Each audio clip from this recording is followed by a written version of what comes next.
Welcome to the Recruiting Scoop on the Inside Texas Football YouTube channel powered by InsideTexas.com. I'm Joe Cook. We got Justin Wells. And Justin, it's here. Official visit season. It may have started at some other schools, but for Texas, it starts this weekend with, as we're speaking, probably as you're watching, just about 13, 14, 15. We never know how many exactly, but we have a good idea. It'll be about 14 or 15 heading to the 40 acres for their official visit with the Longhorns. Yeah, you got to respect Steve Sarkisian and the Texas staff. Most schools kind of start this process, in later April, earlier May, all the way through, the end of June. Sark decided, let's be efficient. Let's hold 3 of these in the cycle this year and kind of narrow down who they really want and bring them in and do the best they can in that allotment of time. Listen, since official visits got pushed earlier to the end of spring and beginning of summer, those months have become beatings essentially for a football staff in college because there's just so much going on all the time. You're constantly on your toes. You have to be, on all the time, and it can really wear you down. We've seen that over, past few cycles. And so, and it does it to the beat guys as well.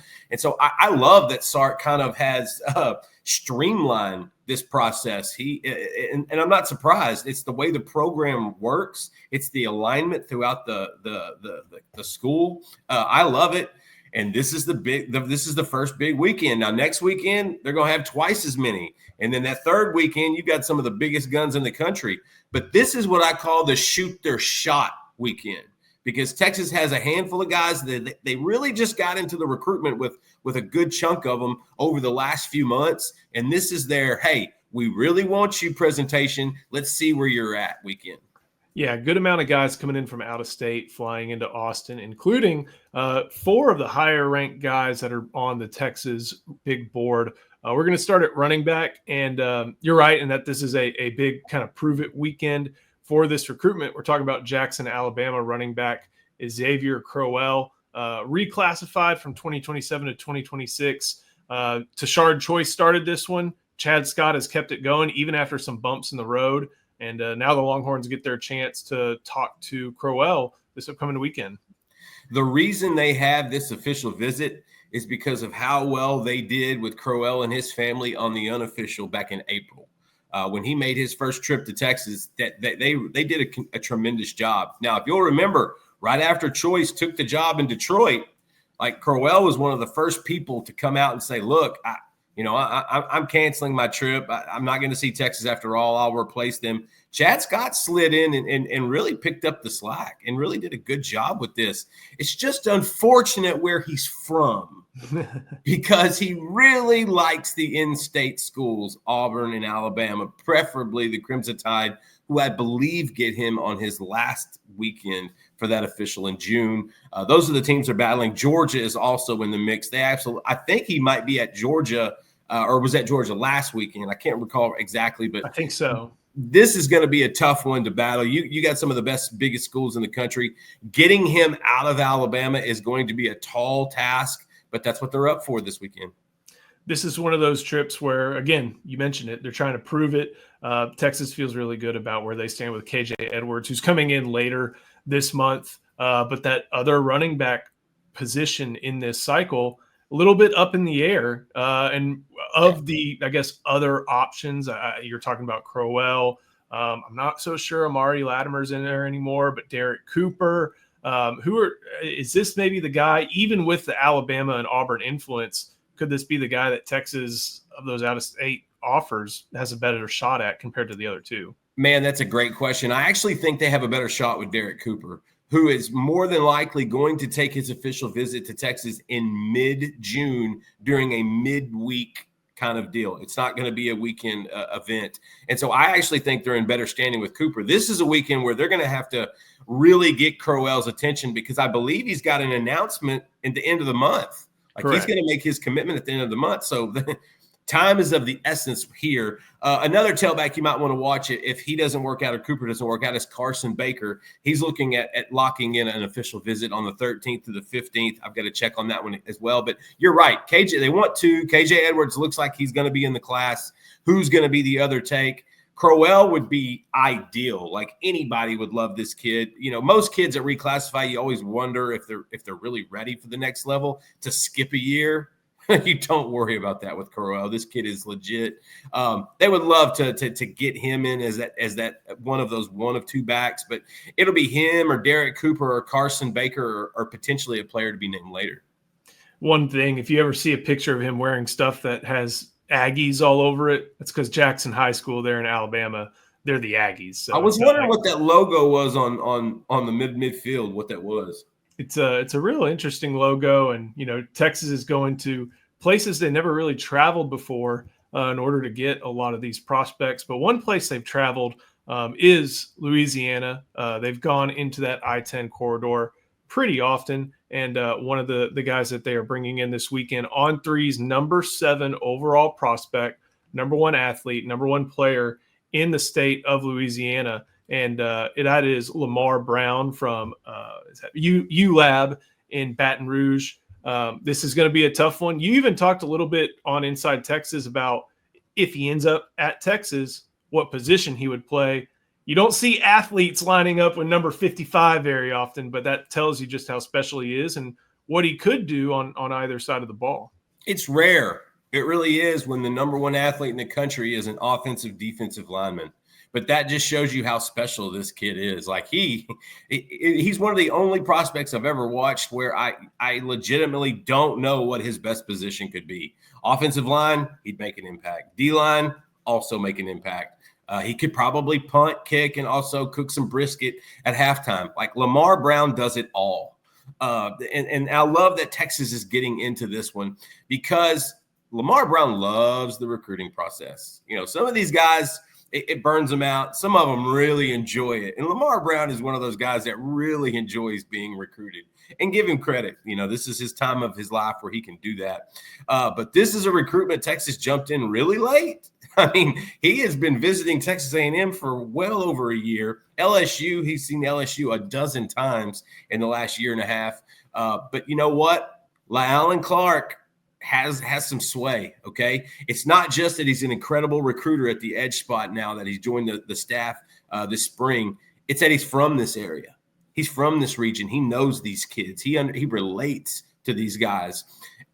Even though Texas got in this recruitment late, Alan Clark could really, really put this on a track, could really make this interesting. Haywood Howard Jr., who's also going to be on campus for his official visit. Him and his father are already working on Lamar Brown, also Pelican State products. They're already working on him as well. He was talking up Miami after his OV last weekend for good reason. They're selling him on being a bookend offensive tackle with number 1 prospect Jackson Cantwell. That's a hard proposition to turn down. But at the end of the day, this is another shoot your shot kind of kid in this class. I think A&M and LSU are the teams to beat. They have been the most consistent in this recruitment the entire time, but Texas doesn't care. They will go out and try to get every kid they can at this point. Sark has no fear in going into any home or any state or any region. Alan Clark is going to be big in this one if Texas really wants to be in this recruitment. I think the Horns view him as a defensive tackle as well. Yeah, I think Clark and Baker being involved. Kenny Baker being involved instead of Kyle Flood obviously says a lot. But man, I understand the athlete distinction. Like you can look at his film, and a lot of times when you hear about someone who may have this dual position capability, they're just a big boy throwing their weight around and not doing so much as far as skill goes, both on offense and defense. You're seeing him do stuff that's not just physically gifted, but skillful as well. And also he's doing smart things. There's a lot of evidence in this film, if you've been watching it, of him passing off blockers and doing stuff like that. He's shedding. Is there a better looking 285-pound prospect in the country? I don't think so, Joe. I've got an idea. You remember what DeMarvin Leal from San Antonio looked like on defense? Yeah, I remember I wrote that first recruiting story about him when he was a sophomore. I wonder if there's a little bit of that in him, at least as a defensive He's guy. a lot more fluid, whereas Leal was, I felt like, a little bigger, maybe a little taller, a little longer. a little bit more of a developmental curve. Like Leal wouldn't have been able to come in and make an impact on the offensive line like a Lamar Brown would. So I think that's a good comparison because there's some suddenness and quickness from the DN that's kind of similar. But I think Brown is just show me a better looking 285 pounder in the class of 2026. This kid has no bad weight. Like, he looks incredible. There's a reason that they put an O-line D lineman as the number one athlete in the country this year. Yeah, especially when you have the Travis Hunter phenomena of all these kids trying to say, like, I can do both. I can be a receiver. I can be a corner, doing that in high school, demanding that basically from their recruiting pitches. And, more power to them. I understand why they say stuff like that, but the two-way aspect looks a little bit different, like you said, when it's got 285 pounds doing that action. Before we keep going, got to show some love to our sponsor, and that is Luxe Kitchen and Bath. This video is brought to you by Luxe Kitchen and Bath. Luxe has been offering high-end kitchen and bathroom remodels for 3 generations throughout the greater Austin area. With 5-star review after 5-star review on Google and Facebook, and an A+ rating from the Better Business Bureau, you can put your faith in Luxe Kitchen and Bath's award-winning designers and skilled craftspeople to bring to life that dream vision of your special home. But that's not all. Luxe's all-star team provides full remodels, large additions, and even commercial build-outs as well. So call Luxe Kitchen and Bath at 833-358-LUXE today. Or visit luxekitchenbath.com to discover where quality meets luxury and begin the process of transforming your home. Get a free quote today by calling 833-358-LUXE. That's LUXE. Or by visiting luxekitchenbath.com. Link in the description. This weekend is a lot of out-of-state guys, at least at the big positions. Guys coming in, flying in, probably intentional to a certain respect. But there is an in-state guy that the Longhorns have coming in. It's had a very, I don't know what to call this recruitment, hot and cold. It happens in recruiting. Sometimes guys are really feeling Texas. Sometimes it goes, they start feeling other schools more. But Temple edge Jamarion Carlton, one of the top prospects, not just in the state, but in the country. He's heading down I-35 for his official visit weekend. And it feels like Texas is putting themselves back on the right standing. They need to with some of the out-of-state contenders for his signature. Yeah, so this is an interesting recruitment that we continue to monitor. There's a lot of factors in this one. I think ultimately proximity is going to be the thing that wins out for Jamarion Carlton. I think he'd like to stay close to home. I know he's close to his family and his mother. I think that's part of it. I think that's why Baylor is so in it. I've actually had a couple, sources ask me about him, why he doesn't have more out-of-state offers or why he doesn't take more out-of-state OVs. I said, I think it's just because he wants to stay close to home. It's similar to KJ Edwards. There's just something about they want to stay in state. They want to stay closer to home. And so that's always going to keep Texas in the mix. I think Alan Clark has really been helpful in this recruitment. Look, the Horns have been on this kid for over 2 years. So they have a full evaluation of what he could be, what he might be, of his potential. We know that some of the coaches at Temple absolutely love him. We've seen what he does on the basketball court. He can be very destructive. But this is one, again, I'm just going to say we're monitoring where this one's going. I think Texas really likes this kid. I know they definitely want him in this cycle. I just think there's some factors that have to be, some questions that have to be answered at the end of the day before this kid makes his decision. And I believe he's going to make that decision in early July. I think he has an early July date, maybe even the 4th, maybe even July 4th, where it seems to be there's like 5 kids doing it on that day. I can't remember exactly, but it's soon. Yeah. And so this is another one where Alan Clark is going to have to do some work to convince him to play in the SEC and close to home.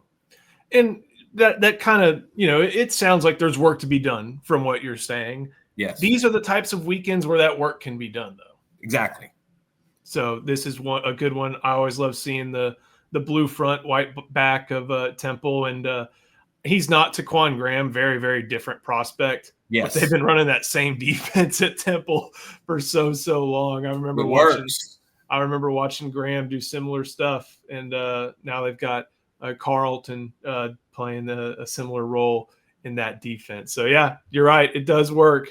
And who are we to go against the best wishes and the best ideas of a Temple staff that knows exactly what they are doing up there. Last player to talk about, and this is a big one, from California. And the film I'm going to show, unfortunately, is from his sophomore year, but it still has some high quality aspects to it. That is Davon Benjamin. He is from Corona, California, Oaks Christian. I think this is the same high school that Kayvon Thibodeau went to. So I think it's a high school that does produce a good amount of Division I talent. Number one cornerback in the country, making his way to Austin. I don't want to say this came out of nowhere, but this is we had been tracking as part of putting together a defensive back class, some other guys that we thought probably had better chances of being involved. But hey, if the number one guy in the country wants to make that flight from LAX to Austin, you let him, you pay for it, and you give him your best pitch when he's on campus for about 48 hours. You know, we've learned with Sark, every cycle there's going to be like 2 or 3 kids who are elite kids who you may not factor in Texas in, May, June, July, but then all of a sudden these guys are in the mix, and then all of a sudden they wind up signing with Texas. At the end of the day, this could be one of those kids. If you ask Mark Orfe and Dwayne Aquina and Coach PK, he's elite. Like you said, he's number one corner in the country for a reason. Texas has been in this one, relatively since the spring. And I want to say he took an unofficial during the spring, but I can't remember exactly if he did or not. Either way, he's being thorough. He's watching the secondary from the last 2 years in Austin and seeing himself as a fit there just because of all the success they've had. So Davon, to me, is being thorough in his recruitment. This, again, is another opportunity for Texas to kind of shoot their shot with one of the best. I think Ohio State and USC are going to be the 2 teams to beat in this recruitment. USC is doing NIL big in this cycle, and I think that's going to be a factor with Benjamin. And then you've also got Ohio State, who always recruits the DB position at a high level. And so, hey, show him what he can do in Austin. Woo him, wow him, do all the great stuff, shoot your shot with him. And like I said, every cycle there's 2 or 3 of these guys that we don't necessarily pencil into the class in June, but once November, December rolls around, they become major factors. Yeah, and you see him doing some stuff on offense as well. I wrote something the other day looking at data. We've seen Texas expand their reach into the Southeast and into the West Coast as well. There's obviously a lot of socioeconomic factors behind why football players tend to come from one state versus another. Florida, Texas, Ohio, Georgia are always going to produce a lot at almost every position. California, you're losing some of the beef, not to say anything bad about Josiah Sharma, but there aren't very many Josiah Sharmas coming out these days from the state of California. But over the past 5 cycles, and then including this 2026 class, California has produced more cornerbacks in the top 20 of the rankings that On3 puts together than the state of Texas. So if you're looking for cornerbacks, or if you're looking around the country and maybe you've got some players who want to be recruited as an offensive player, defensive player, going back to what we were talking about, you can go to California and there's a really, really good chance you're going to find a high-end cornerback playing out there who can hop on a plane. I think those numbers were stark because isn't California almost double what Texas and Florida do? I think it's like 17. Well, Florida has 30. California had, I think, 17, and then Texas had 16. Okay. So it was the difference there from Florida. Okay. Yeah. And that's the thing with California. Like it's cyclical out there, just like it is in any other state. And the DB market is hot. There are guys out there that they are going after. There's guys in 2027 that they've already offered out of Modern Day and places of that sort. And so, hey, give it a shot. Benjamin can play, man. Benjamin's a kid's going to come in and play immediately. I think it's going to be tough to get him away from USC because I think he can start day one for the Trojans, and especially with the way they're handling NIL. But I'm never sleeping on Sark. I don't. You can't ever. He has proven year after year after year in Austin. He pretty much, if he goes in on a kid, they're going to be in the mix. I am so curious to hear what this kid says post OV. Should be a lot of fun to track. We're going to track it here. We're going to track it on Inside Texas. So make sure you like this video. Make sure you subscribe to the channel. And of course, head to the link that's in the description. Go to Inside Texas. Now's a great time to join. And hey, I think you can get 1 week free if you sign up. So you sign up today, you'll get this weekend's official visit intel. You'll get a lot of next weekend's official visit intel, and you're going to want to stick around. So Justin, thank you so much. Thank you for watching. We'll see you next time on Recruiting Scoop, the Inside Texas Football YouTube channel powered by InsideTexas.com.